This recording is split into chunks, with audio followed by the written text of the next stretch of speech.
James, nilikupenda sana, lakini baba ndio kang'ang'ania niolewe. Hapa sijui cha kufanya mwenzako, nimeshaganyikiwa. Labda tu nikazungumze na mama kusudi nione atanipatia msaada gani kwangu. Alikuwa anazungumza pale Doreen kwa upole na akimwambia kipenzi chake. Hata mimi nilikuwa natamani sana tuishi pamoja, lakini tatizo wazazi wako. Mimi wazazi wangu hawana shida kabisa kwa sababu hawanipangi kabisa kwako. Lakini kwako wewe ndio shida. Alikuwa anazungumza pale James pia kwa utulivu naye. Naomba nisubiria basi, nitakupatia majibu mazuri.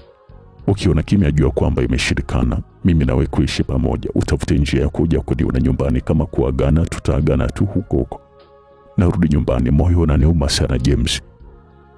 Alikuwa anazungumza pale Doreen kwa unyonge, na huko alikuwa anaondoka kurudi nyumbani kwao kuzungumza na mama yake, kwa sababu alikuwa anamuona kwamba ndio mwenye huruma na yeye. Doreen alipokutana na mama yake, kuna mazungumzo yalikuwa yanaendelea. Lakini mama, kwani mimi lazima nikubali kuolewa na mwanaume yule ambaye simpendi? Bwana, mimi nilikuwa na mwanaume ambaye nampenda, yupo, na tena kila siku kijana watu wanakuja na kunitaka. Lakini mnanigomea kabisa. Hakika mimi sijapenda kabisa kusema kweli, hata kama ni wazazi wangu mna amri juu yangu, lakini hampasu kabisa kunichagulia ni nani nimpende au ni nani niishi naye. Naishi maisha ambayo nataka mimi mwenyewe. Hapana, hizo ni mila za zamani kabisa mama, please. Naomba mshawishi baba basi nisiolewe na mtu ambaye mimi simpendi kabisa, na kuomba sana mama. Alikuwa anazungumza vile kwa uchungu kuliko Doreen, na ukweli alikuwa analia.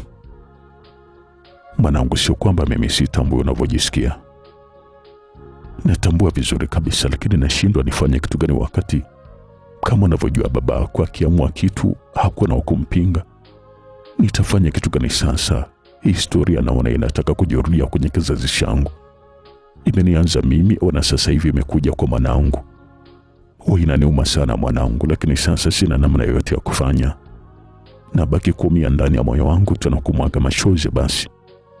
Alizungumza vile mama Doreen, na uko naye machozi yalikuwa yanamtoka. Hakuwa na namna yoyote ya kumsaidia binti yake Doreen. Kwa mama anataka kuniambia kwamba na wewe uliozeshwa kwa baba na wazazi wako ukiwa na mtu unayempenda, si ndio manake? Ama mimi ndio nimeelewa vibaya? Aliuliza pale Doreen, na uko alikuwa anajifuta machozi. Nataka nikupatie siri ambayo hujui kabisa mwanangu. Unajua, katika kung'ang'anizwa kuolewa huku, wengi sana huwa wanaenda na mimba za watu ambao wanawapenda. Angalia sana mtoto wa kwanza na kuwa tofauti kabisa na wenzake. Ukitaka kuamini, angalia hata wewe uko tofauti kabisa na wenzako wote. Kwa sababu nilifika kwa huyo mume wangu nikiwa na mimba yako. Yote ni kwa sababu nilikuwa nalazimishwa kuolewa na mtu ambaye mimi simpendi. Na huko mimi nilikuwa na mipango na maisha na mtu mwingine ambaye nilikuwa nampenda. Lakini ndio hivyo, nikaolewa kilazima tu. Na mimba kauziwa huyu baba yako. Lakini kitu ambacho nakuomba mwanangu, kama utasimamia msimamo wako, simamia kweli kweli. Yasije kukutokea kama ya mimi mama yako, inaniuma sana. Alizungumza vile mama yake na Doreen, na huko alikuwa na huzuni kweli kweli. Lakini cha kushangaza, kijana watu ni tajiri na ana pesa kweli, na sio kwamba kanipenda labda kwetu pesa anataka kunichuna, hapana. Lakini yeye kwao ndio kuna pesa. Mwanamke yote yule anaweza kumchukua na kamuoa, lakini bado tu kaningangania mimi. Na ndio maana tuliambiwa kwamba mapenzi hayachagui pesa, tajiri wala maskini. Lakini hapo kwenye moyo wa mtu na mtu tu. Na hakika mimi sijapenda kwa pesa. Lakini nimempenda tu jinsi alivyo. Maana ana pesa, lakini anaishi maisha ambayo watu wa kawaida tu wanaishi. Haringi na yuko safi kabisa. Ukiwa na shida na kusaidia, huwa najisikia fahari sana kuwa na mtu kama huyu. Kwa sababu hachagui pesa, lakini anachagua utu kwanza. Nampenda sana jinsi alivyo. Alizungumza vile Doreen kwa upole kweli kweli. Basi usijali mwanangu, naamini kwamba msimamo wako ndio maisha yako. Na unapoamua kufanya jambo, hakikisha usirudi nyuma. Songa mbele, na unapotaka kumua nyani usimtazame usoni. Na maisha bila kuwa binafsi, kipindi unaanza kufanikiwa, hakika utopata pesa kabisa. Nimekupatia mifano yote kusudi ufanikiwe mwanangu, na kuamini sawa. Alizungumza vile mama Doreen, na ukweli alikuwa anamtia moyo mtoto wake. Lakini pale akaingia mzee mkorofi. Mama pamoja na mtoto naona haya ngombe ndio zinakuja ziko njiani ili kusudi kuwa mahari ya mtoto wetu. Sasa naona hakuwa na maandalizi yoyote, na maana kwamba mjui ama mbona mpo kimya tu? Aliuliza vile mzee mkorofi, na huku alikuwa na sura ngumu kweli kweli.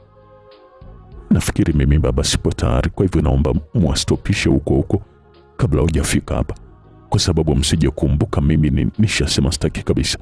Kwa hivyo naomba tuelewane hapo, mimi ni mtoto, na kama kuna kosa nimekosea nisameheni, kwa sababu mimi ni binadamu, sikosi mapungufu yangu, lakini siko tayari kabisa kuolewa na mtu ambaye mimi sijampenda.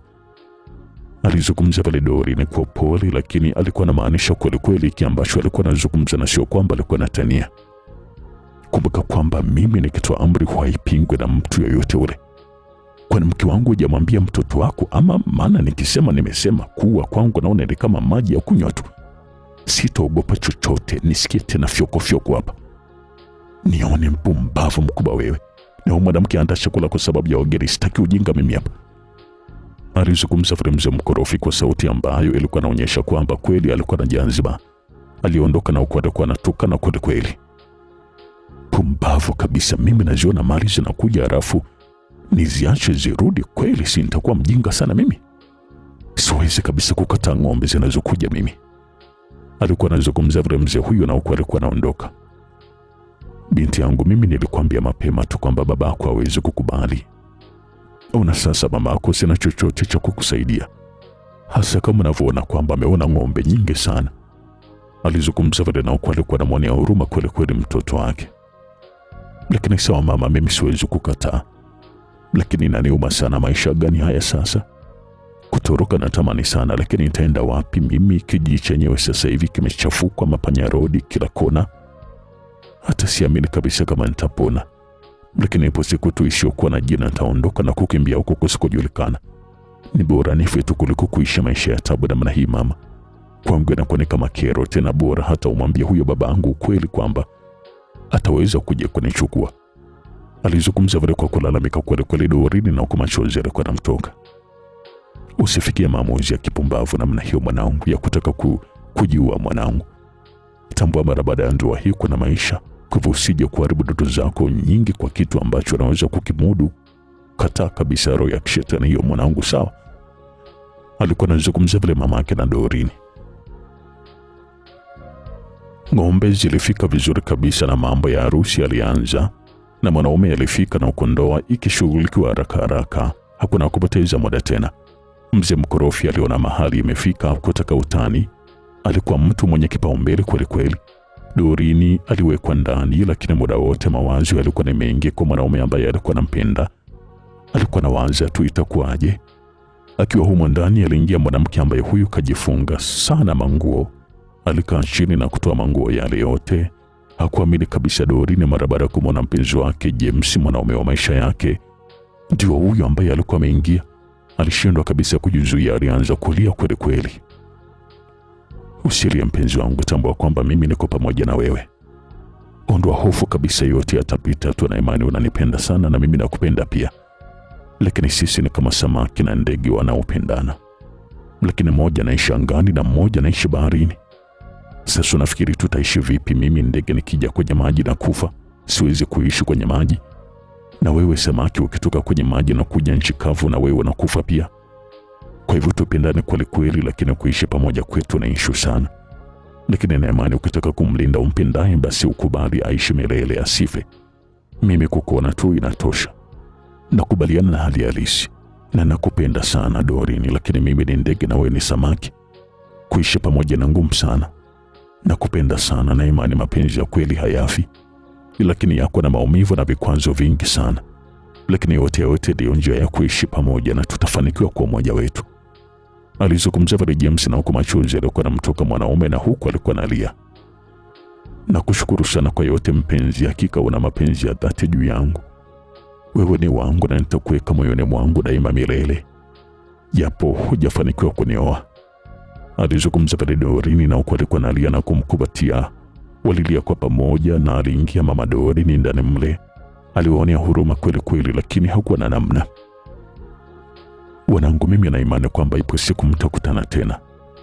Msilie sana kwa sababu ananifanya na mimi nakumbuka mbali sana katika maisha yangu. Alizungumza vile mama Doreen na kujifuta machozi, na kisha alizungumza tena. Mwanangu James, muda umeisha sasa, ondoka kusudi kuepusha mambo mengine. Alizungumza vile Mama Doreen, na James aliondoka kwa kuvaa mavazi kama mwanamke, na tena kumwacha Doreen anaolewa ilimuuma kweli kweli, lakini hakuwa na namna zaidi ya kuvumilia tu machungu yake. Na ndio mwisho wa simulizi yetu hii fupi. Hakika ndege na samaki hawawezi kuishi pamoja. Hilo ni penzi lisilowezekana.